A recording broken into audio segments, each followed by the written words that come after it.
Hello everyone, मैं हूं सचिन और आप सबका बहुत बहुत स्वागत है मेरे इस यूट्यूब चैनल पे, जहां हम लोग सीख रहे हैं सी प्रोग्रामिंग। और सी प्रोग्रामिंग के आज के इस वीडियो में हम लोग देखने वाले हैं कि फंक्शन क्या होता है। ठीक है, तो फंक्शन क्या होता है ये मैं आपको बताऊंगा नहीं, मैं आपको दिखाऊंगा। तो सबसे पहले मैं यहाँ पे एक प्रोग्राम बना रहा हूँ। इस प्रोग्राम में हम लोग करने क्या वाले हैं कि यूजर से हम लोग दो नंबर लेंगे और उनका एडिशन दिखाएंगे। ठीक है ना। तो सबसे पहले तो यहाँ पे मैं दो वेरिएबल को इनिशियलाइज कर रहा हूँ। एक वेरिएबल का नाम मैं n1 दे रहा हूँ और दूसरा इनिशियलाइज नहीं, मैं डिक्लेयर कर रहा हूँ। ठीक है ना।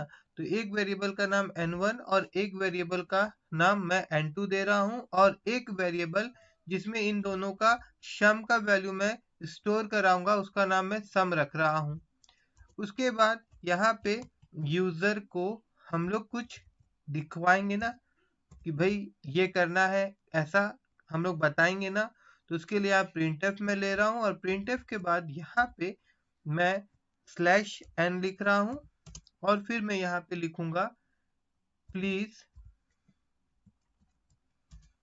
नहीं तो प्लीज क्या दरकार है, मैं डायरेक्ट यहाँ लिखता हूँ इंटर फर्स्ट NUMBER नंबर। उसके बाद अब यूजर से मेरे को वैल्यू चाहिए, तो उसके लिए कौन सा फंक्शन यूज करेंगे हम लोग, स्कैनफ। तो यहाँ पे मैं लिखूंगा स्कैनफ, और इसके अंदर में मेरे को क्या देना होगा, फॉर्मेट स्पेसिफायर। अभी ये इंटीजर है तो इसके लिए %d का प्रयोग करना होगा। उसके बाद कॉमा, और उसके बाद यहाँ पे मेरे को एंड ऑपरेटर लिखना होगा, और फिर वेरिएबल का नाम देना होगा जिस वेरिएबल में मैं वैल्यू को इनिशियलाइज करवाना चाहता हूँ। अब इसी को मैं क्या करूंगा, यहाँ से कॉपी कर लूंगा इन दोनों लाइन को, और फिर मैं यहाँ पे पेस्ट कर दूंगा। और यहाँ पे फर्स्ट नंबर के बजाय मैं यहाँ पे सेकंड नंबर बोलूंगा कि इंटर करो यूजर को। और उसके बाद यहाँ पे वेरिएबल जो होगा हमारा n2 हो जाएगा, क्योंकि अब दूसरा वाला जो वेरिएबल था उसमें हम लोग वैल्यू को स्टोर करवाएंगे। अब यहाँ पे मैं लिख दूंगा सम और इक्वल टू, और फिर यहाँ पे n1 प्लस n2 हो जाएगा। ठीक है। अब उसके बाद इसको हम लोग प्रिंट करवाना चाहते हैं, तो यहाँ पे मैं प्रिंटफ लिखूंगा, ब्रैकेट ओपन क्लोज करूंगा, और फिर मैं यहाँ बोलूंगा the sum of %d and %d, the sum of %d and %d is %d। और उसके बाद यहाँ पे मैं पास कर दूंगा वेरिएबल n1 n2 sum सम। और उसके बाद अब इसको मैं यहाँ पे सेव कर दे रहा हूँ, और फिर मैं राइट क्लिक करूंगा और इसको CMD में ओपन करूंगा।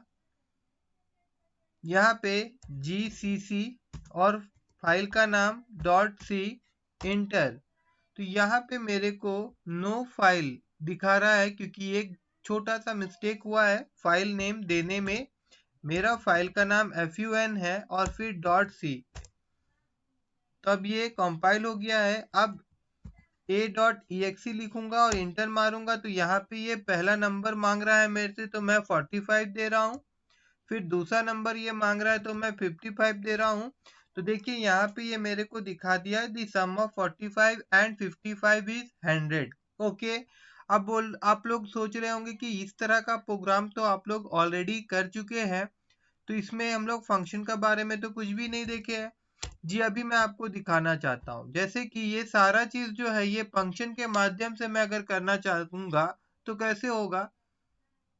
मैं ये कोड को यहाँ पे कट कर दे रहा हूँ, और ऊपर में मैं एक void फंक्शन डिक्लेयर कर रहा हूँ। अब बोलेंगे सर void फंक्शन क्या होता है, तो देखिए कभी भी कोई फंक्शन को डिफाइन करने के लिए सबसे पहले रिटर्न टाइप देना होता है।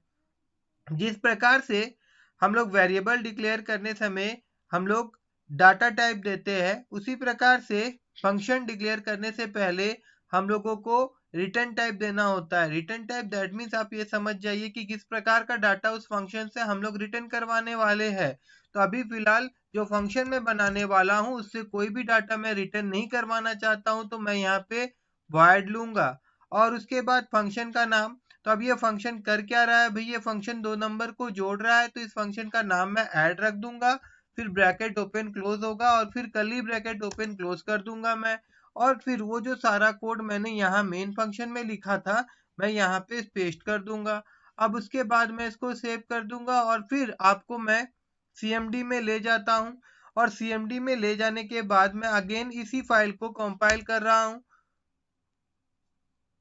और कंपाइल करने के बाद अब a.exe वाला फाइल को मैं एग्जीक्यूट करूंगा, तो देखिए यहाँ पे हम लोगों को कुछ भी देखने को नहीं मिलेगा, जबकि आप गौर फरमाइएगा कि यहाँ पे ये सारा कोड इस फंक्शन के अंदर में लिखा हुआ है।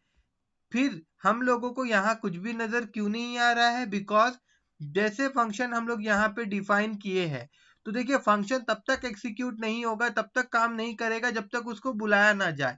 फंक्शन को कॉल करना पड़ेगा। जैसे मैंने ऊपर में कहा कि यहाँ पे मैंने फंक्शन डिफाइन कर रहा हूँ, तो दैट मीन्स ये फंक्शन डिफिनेशन हो गया। फंक्शन को कॉल करना होगा, तो फंक्शन को कॉल करने के लिए फंक्शन का नाम देना होता है और फिर ब्रैकेट ओपन क्लोज करना होता है। अब यहाँ पे देखिए मैंने फंक्शन को कॉल कर लिया, ऐड फंक्शन का नाम था और फिर ब्रैकेट ओपन क्लोज। अब अगर मैं वापस यहाँ जाऊं,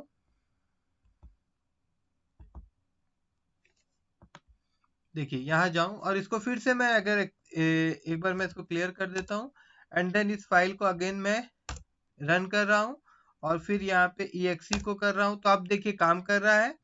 अब मेरा फंक्शन कॉल हो रहा है, देखिए पूरा काम यहाँ पे किया। तो आई होप कि आप सबको फंक्शन समझ में आया होगा, ठीक है ना, कि फंक्शन हम लोग कैसे बनाते हैं, ठीक है। और फंक्शन हम लोग क्यों बनाते हैं, समझ जाइए कि आपका जो मेन फंक्शन है उसको हम लोग छोटा कोड रखना चाहते हैं, ऐसा समझ जाइए कि मेन फंक्शन में हम लोग कम से कम कोड रखना चाहते हैं। अभी ये देखिए ये जो मेन फंक्शन है, और एक चीज मैं आपको बता दूं कि अभी तो मैं आपको सिर्फ फंक्शन बता रहा था, लेकिन क्या होता है नॉर्मली जब भी आप सी प्रोग्राम कंपाइल करते हैं ना, तो सबसे पहले किसको खोजता है, वो मेन फंक्शन को ही खोजता है। इसीलिए आप पढ़े होंगे कि मेन फंक्शन को entry point of the program बोला जाता है। मतलब जब भी सी कंपाइलर जो है वो सबसे पहले कंपाइलिंग करने से पहले सबसे पहले वो किसको खोजता है, मेन फंक्शन को खोजता है। मेन फंक्शन को खोजने के बाद में अभी इस प्रोग्राम का अगर मैं बात करूं तो क्या हुआ होगा, मैं आपको समझा देता हूं एक बार। सबसे पहले जैसे इस प्रोग्राम को हम लोग कंपाइल किए, तो सबसे पहले ये मेन फंक्शन को खोला और मेन फंक्शन को खोजा। खोजने के बाद क्या हुआ कि यहाँ पे ये फंक्शन कॉल हुआ, ये फंक्शन कॉल हुआ, कौन सा फंक्शन, ये फंक्शन। फिर ये फंक्शन का ये और ये लाइन पूरा एग्जीक्यूट हुआ। उसके बाद में फिर ये रिटर्न बैक आ गया, कहाँ पे, इस फंक्शन में आ गया, वापस आ गया। इस प्रकार से इसका एग्जीक्यूशन हुआ, ठीक है। तो यहाँ पे मैं ये सबको हटा देता हूँ।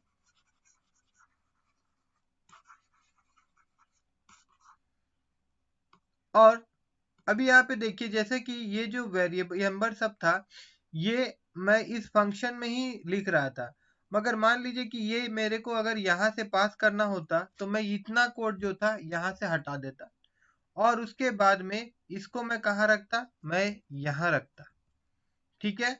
और मैं यहाँ पे इसको इस माध्यम से भेजना चाहता, अगर जैसे यहाँ मैं n1 लिख देता और फिर मैं यहाँ पे n2 लिख देता, और फिर मेरे को ये यहाँ पे रिसीव करना होता, तो मैं यहाँ पे int n1 लिखता, या n1 क्या, मैं यहाँ कुछ भी लिख सकता था, जैसे कि मैं यहाँ पे आपका x लिख देता, यहाँ पे मैं आपका int y लिख देता। तो उसके बाद यहाँ पे इसके अंदर में मेरे को क्या लिखना होता, x लिखना होता, और यहाँ पे मेरे को क्या लिखना होता, y लिखना होता। और एक चीज मैं बता दूं यहीं पे कि अगर ये फंक्शन को यहाँ से कट कर दूं और अगर मैं यहाँ नीचे, नहीं पहले मैं आपको ऊपर में दिखा देता हूँ, फिर मैं इसको नीचे में लिख के दिखाऊंगा, फिर मैं आगे समझाऊंगा। फर्स्ट ऑफ ऑल जो अभी यहाँ पे हम लोग क्या किए वो मैं बता देता हूँ, है ना। देखिए अभी यहाँ पे हो क्या रहा है कि ये जो फंक्शन है हमारा, ये जो फंक्शन है इसमें क्या होगा कि ये आर्गुमेंट जो है वो ले रहा है, ये क्या कर रहा है, ये आर्गुमेंट ले रहा है, ठीक है। और ये जो आर्गुमेंट यहाँ पे है, ये जो आर्गुमेंट यहाँ पे है, इसको हम बोलते हैं फॉर्मल पैरामीटर। ये फॉर्मल आर्गुमेंट है, फॉर्मल पैरामीटर कहलाता है। और यहाँ पे जो होता है ये आपका एक्चुअल आर्गुमेंट कहलाता है, ये आपका एक्चुअल आर्गुमेंट कहलाता है। इतना आप ध्यान में रखिए, जो फंक्शन कॉलिंग के समय जो वैल्यू हम लोग पास करते हैं वो एक्चुअल पैरामीटर कहलाता है, और जो फंक्शन डिफिनेशन के समय जो फंक्शन रिसीव करता है इसको फॉर्मल पैरामीटर बोला जाता है। ठीक है, अब इसमें हो क्या रहा है कि यहाँ से जो वैल्यू हम लोग पास कर रहे हैं n1 और n2 का, ये x और y रिसीव करेगा, और उसके बाद जो भी ऑपरेशन परफॉर्म करवाना है हम लोग x और y में परफॉर्म करवाएंगे। एंड ये जो सम है यहाँ पे हम लोग इसके माध्यम से प्रिंट करवा रहे हैं। ठीक है, अब इसको मैं एक बार मिटा देता हूँ और रन करके दिखाऊंगा कि ये पूरा काम पूरा प्रीवियस जैसे काम हो रहा था वैसे ही हो रहा है या नहीं हो रहा है। ठीक है, तो इसको हम लोग फिर से खोलेंगे कहाँ पे, CMD में। तो यहाँ मैं जा रहा हूँ, फिर यहाँ मैं जाऊँगा और उसके बाद यहाँ पे इसको मैं CMD में ओपन कर ले रहा हूँ। फिर यहाँ पे GCC और FUN, उसके बाद .c इंटर, एंड उसके बाद यहाँ पे मेरे को एरर देखने को मिल रहा है। ऐसा क्यों?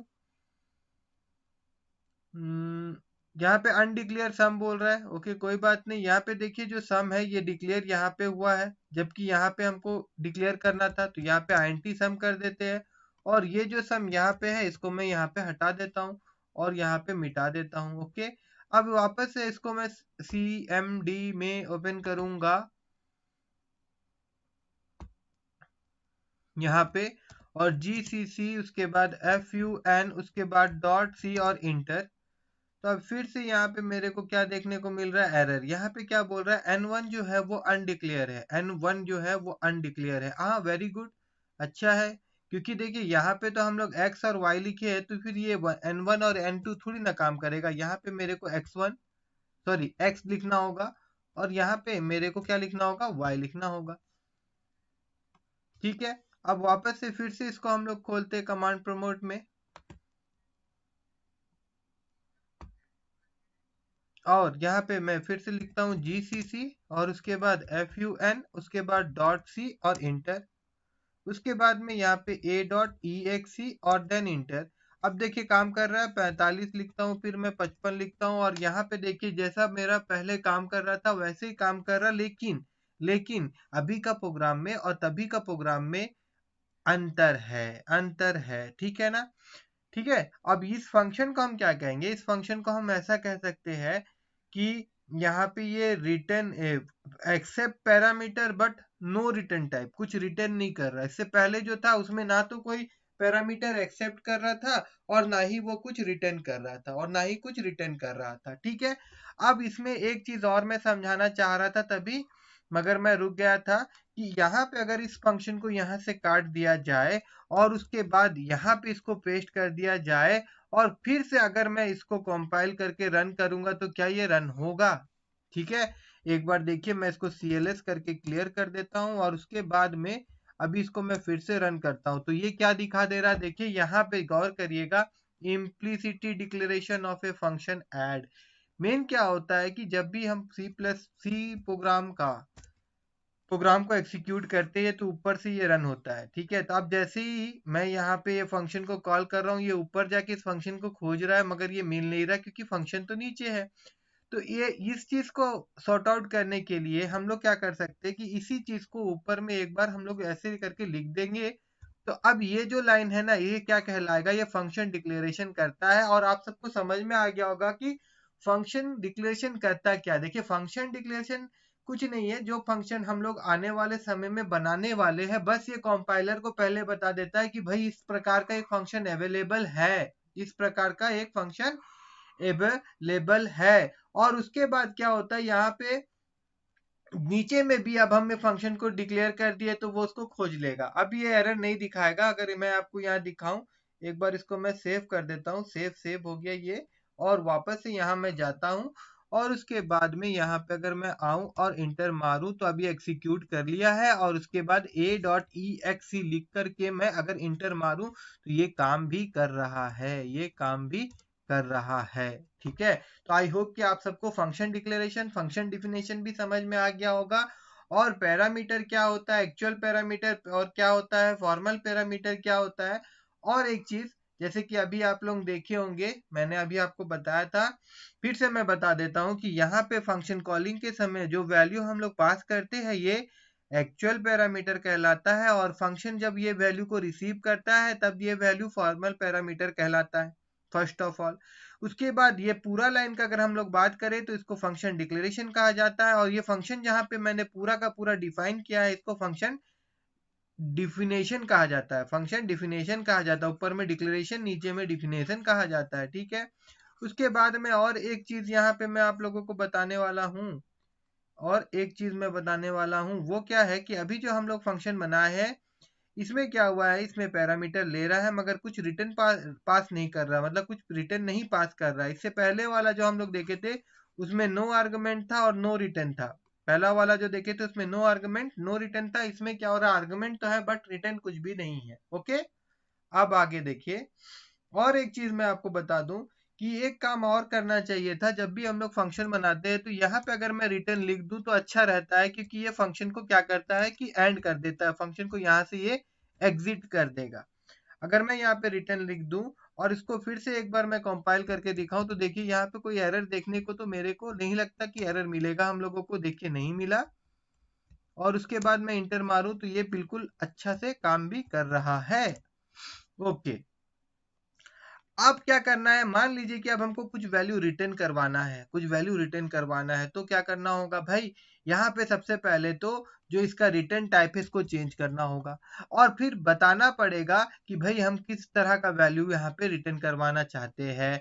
जैसे कि यहाँ पे मान लीजिए कि मैं एक इंटीजर वैल्यू रिटर्न करवाना चाहता हूँ, तो मैं यहाँ पे int लिखूंगा, और उसके बाद में नीचे में यहाँ पे अब हम लोग क्या रिटर्न करवाएंगे, देखिए यहाँ पे जो सम है ये मैं यहाँ रिटर्न करवाना चाहता हूँ, तो मैं यहाँ पे sum सम लिख दूंगा, ठीक है, ये सम को रिटर्न करेगा।